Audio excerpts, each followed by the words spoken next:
Halo teman-teman semua, selamat datang kembali di channel Guru Coding. Masih bersama saya, Dita Permata Putra. Pada video sebelumnya, yaitu di series belajar Block State Management, saya sudah menjelaskan tentang yang namanya widget block consumer. Oleh sebab itu, di video kali ini saya ingin membuat sebuah studi kasus, yaitu sebuah menu sign up yang akan mengimplementasikan hasil belajar kita tentang block consumer. Baik, tanpa menunggu lama, langsung saja ke penjelasannya. Teman-teman, untuk starter template ini teman-teman bisa mendownloadnya, linknya nanti akan saya taruh di deskripsi. Di sini saya punya 3 buah file. Yang pertama adalah main.dart, di mana di sini akan mereturn sebuah material app. Lalu untuk home-nya akan menuju login page, yaitu ketika aplikasi pertama kali di running, maka yang ditampilkan adalah sebuah halaman login seperti yang tampil di layar teman-teman. Untuk login page-nya, di sini saya menggunakan stateful widget. Kenapa saya memilih menggunakan stateful widget? Karena saya butuh metode dispose-nya untuk mengclear text editing controller-nya, yaitu yang akan digunakan di bagian widget text field. Bagi teman-teman yang nantinya ingin mengembangkan atau ingin mencoba mengcustom menggunakan apa menggunakan parameter onChange yang dimiliki oleh text field, silakan ya. Text field punya parameter onChange, ya silakan, tidak apa-apa. Sini saya hanya menunjukkan aja untuk menggunakan text editing controller.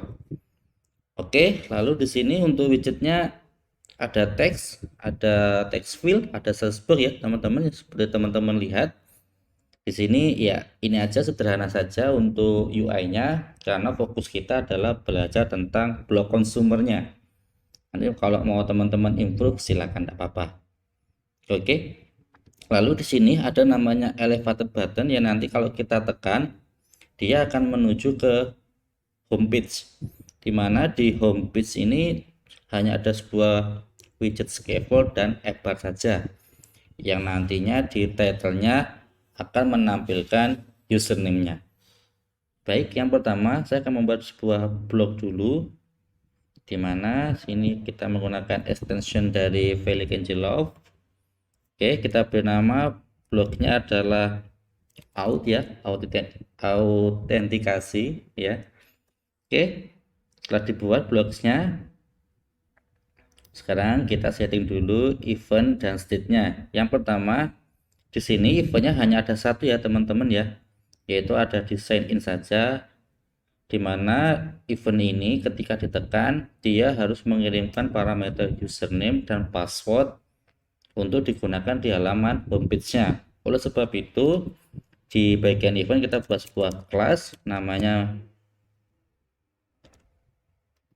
oke, kita buat sebuah kelas, kita beri nama on out event call. Dia turunan dari out event. Lalu ya, yang akan kita kirim adalah username sama password.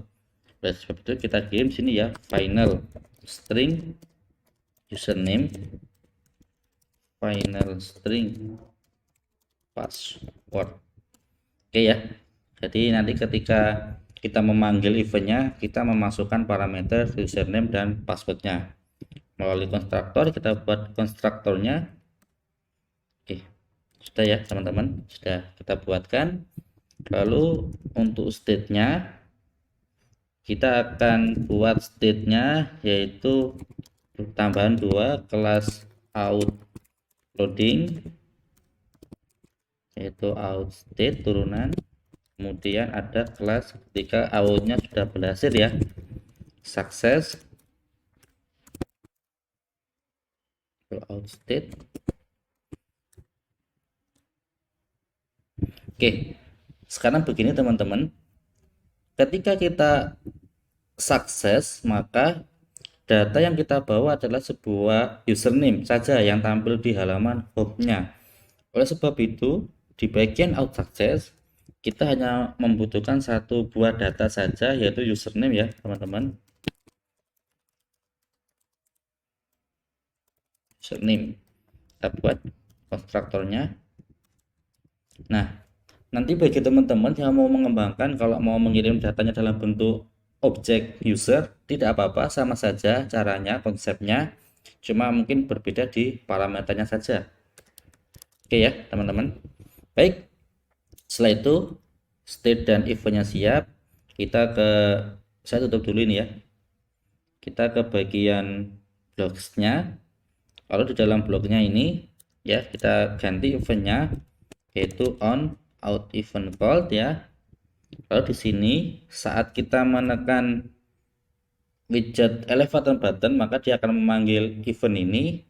Yang akan terjadi adalah pertama, saya akan mengirim dulu sebuah state loading dulu ya, yaitu out loading.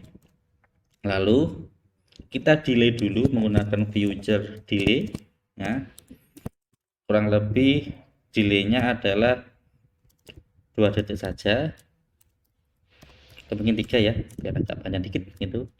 Jangan lupa kita tambah keyword asing dan jadikan dia sebagai wait supaya dijalankan secara sinkronus.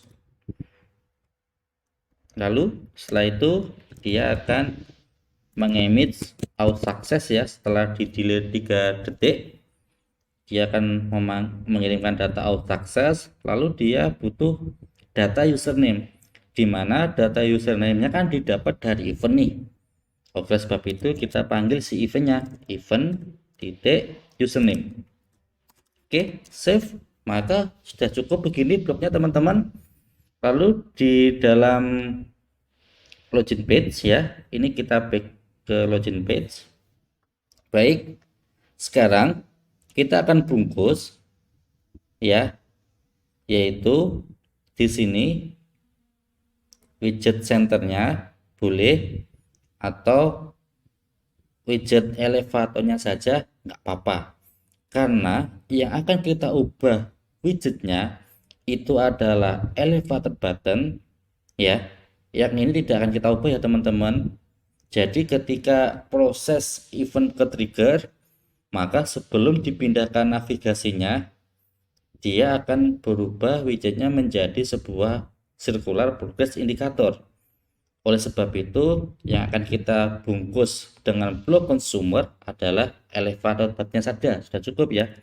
Oke, kita bungkus saja dengan menggunakan blok consumer.